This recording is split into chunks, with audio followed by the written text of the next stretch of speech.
Bonjour les technologues et bienvenue dans cette vidéo où l'on va essayer de clarifier la notion de chaîne d'information. En effet, on a vu précédemment à quoi ressemblait un sujet type du brevet. Maintenant, on rentre dans les notions un peu plus en détail. Alors pourquoi la chaîne d'information? Tout simplement, on va voir que dans plusieurs sujets du brevet, quasiment tous, on la retrouve. Je vous ai choisi 4 exemples, les premiers que j'ai pris. Et donc là, vous voyez sur celui-là, on a une chaîne d'information avec la chaîne d'énergie, dont on parlera plus tard. La chaîne d'information, chaîne d'information, chaîne d'information.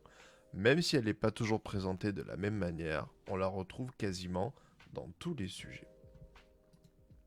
Alors, pourquoi parle-t-on toujours d'une chaîne d'information? Eh bien, on va faire référence à la vidéo précédente. Tout à l'heure, on a vu que dans les sujets du brevet, on parle toujours de systèmes. Et les systèmes, ça peut être des robots, des aspirateurs, ça peut être des systèmes liés à la santé, bref, tous les exemples que je donnais tout à l'heure, ont pour particularité d'être autonomes. Système autonome égale forcément chaîne d'information. Alors pourquoi est-ce qu'on a la chaîne d'information? Tout simplement, on va définir ce qu'est un système autonome.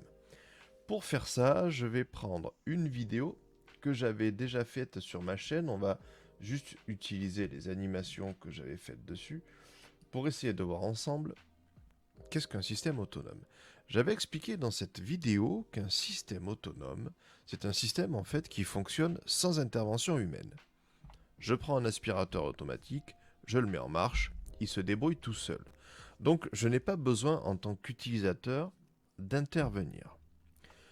Pour que un système soit autonome, il faut à tout prix qu'il suive ce qu'on appelle la chaîne d'information. D'accord? Donc je remets la petite formule que j'ai mis juste avant. Oups, c'est ici. Dans le sujet du brevet, on a des systèmes. Ces systèmes sont autonomes, donc j'ai une chaîne d'information. Alors, si j'avance un peu dans ma vidéo, j'avais expliqué que pour être autonome, il me fallait 3 choses. Alors, c'est comme pour le cerveau humain et le corps humain dans sa globalité. Nous, en tant qu'être humain, on est plus ou moins autonome. Par exemple, je marche dans une salle de classe, il y a une table devant moi, je la vois, je m'arrête et je décide de la contourner. Et pour faire tout ça, tout ce cheminement, j'ai suivi une chaîne d'information. Donc pour que ça fonctionne, il me faut donc un cerveau, un endroit où je vais devoir prendre des décisions. Pour prendre ces décisions, il faut surtout que d'abord j'ai des informations qui m'arrivent. C'est pour ça que sur un système et dans mon corps humain, j'ai des éléments en entrée qui me permettent de recevoir des informations. Une température, une information visuelle, un son, un bruit, une décharge électrique. Bref, j'ai des informations qui viennent de l'extérieur. Si je prends l'exemple du corps humain, ça va être la vue, l'odorat, le toucher. Mon cerveau reçoit ces informations, ici, et donc il va falloir qu'à partir de ces informations-là, je prenne des décisions et que je réalise des actions. Pour faire ça, de l'autre côté, je vais donc avoir des éléments qui vont réaliser des actions ou qui vont communiquer vers l'extérieur. Ça peut être un son, un bruit, un mouvement, un signal lumineux, une décharge électrique, peu importe. Je vais réaliser des actions. Moi, en tant qu'humain, si je décide, par exemple, de changer de direction ou de me déplacer, je vais utiliser mes muscles. Donc je vais me mettre en mouvement. Je vais alerter quelqu'un, je vais dire et crier attention. D'accord? Mais tout ça, ce sont des actions. Donc si je résume, pour être autonome, j'ai besoin de 3 choses. Un cerveau qui réfléchit, des éléments qui sont reçus, que j'acquiers, et des éléments en sortie que je vais actionner. Eh bien c'est tout simplement ça, la chaîne d'information. La chaîne d'information est composée de 3 parties. Ces 3 parties, on a Alors, c'est des termes qu'on utilise le plus souvent, que je vais vous donner. Parfois, ils sont un peu différents, mais ils veulent dire la même chose. Ces trois termes, c'est acquérir,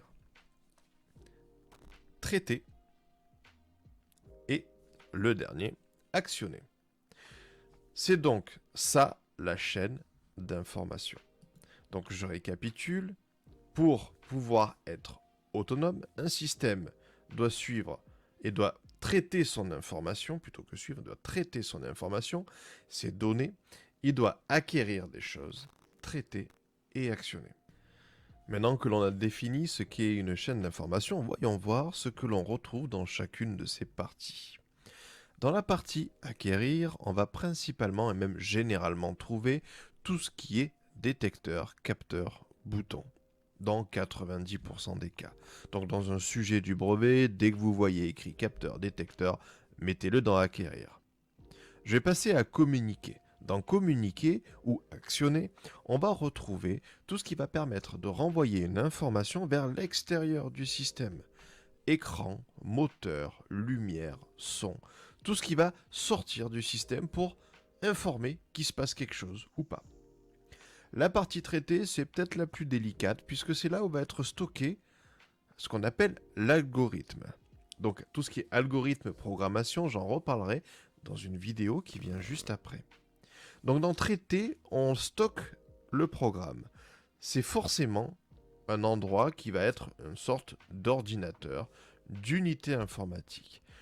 Les termes qui sont souvent utilisés, je les ai mis ici, c'est automate programmable, ordinateur, microcontrôleur. On va retrouver aussi interface programmable, système informatisé. Bref, des termes qui indiquent que c'est là le cerveau, que c'est là où est stocké le programme, l'algorithme du système. Donc avec tout ça, vous devez être plus facilement capable de trier et de déterminer ce qui va dans chacune des parties, puisque c'est ce qu'on vous demandera de faire lors de l'épreuve écrite du brevet. Ce qui est à retenir par conséquent, c'est qu'une chaîne d'information est composée de trois parties. Acquérir, traiter et actionner, communiquer. Il faut le savoir, il faut le connaître par cœur. Dans la vidéo d'après, nous allons voir qu'est-ce qu'une chaîne d'énergie, qui elle sera composée de 4 parties. Donc retenez bien ces 3 parties, acquérir, traiter, actionner, communiquer.